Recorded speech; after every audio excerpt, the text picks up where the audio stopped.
King's Fund have said in their response to the White Paper that they think it's too far, too fast. What's your response to that? I would say that I'm daunted by this, and many of my colleagues who are less close to this agenda and who are perhaps whose main interest is in their day-to-day core responsibilities are clearly daunted by this. And I'm reminded of the quote by David Brent in The Office, in which he said that if you can keep your head when all those around you are losing theirs, then you probably haven't understood the seriousness of the situation. And in some sense that sort of encapsulates what I feel around this. However, as a means to achieving what GPs want to achieve, which is an improvement in quality for their patients, an improvement in their work life for themselves, an opportunity to defend or increase their income, or indeed to achieve some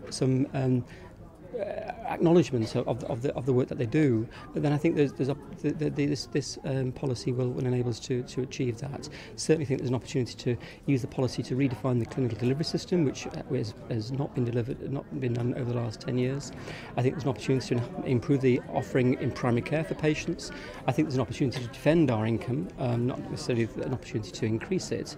And I think in some sense GPs have demonstrated through practice-based commissioning and in other communities a willingness to be collectivised in this endeavour. There are people who think that it would be better to strengthen GP commissioning through the existing framework. What do you say to that?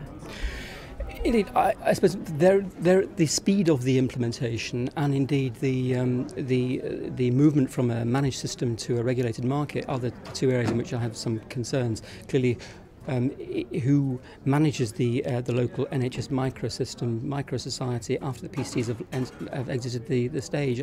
I'm not sure, and whether indeed what will happen is that as has happened all too often in my career so far, that the power dynamic between the foundation trusts and the major acutes and general practice is so skewed in their favour that we'll inevitably get our backsides kicked again.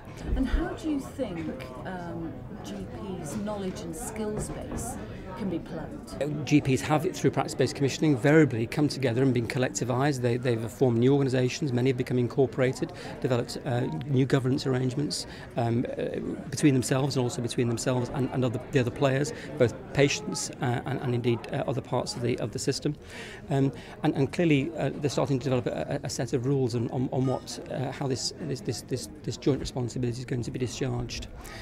They will clearly need new and different skills to those which have been invested in the PCTs.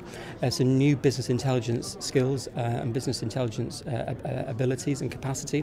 Some of that will come from the PCT staff, many of whom are steeped in the local system, who hold lots of organisational memory, and some of that will come from the commercial sector, I'm sure. So I'm sure there'll be a mixture there.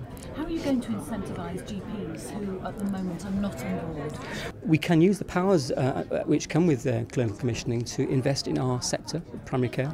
Starfield told us that investment in primary care was a no-brainer for health systems, and that those systems with a heavily investment in primary care have better outcomes,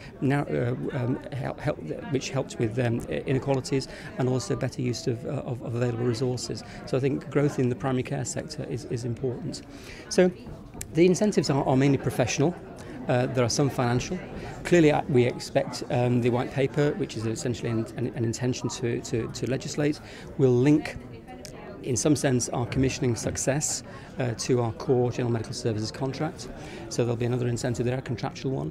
And also the any willing provider model and extension of patient choice. They will introduce choice and competitive incentives, which will also influence colleagues, I think. But the main one, I think, in all seriousness, is probably the contractual one. If there's not an explicit link to contract, I think policymakers will have missed a trick.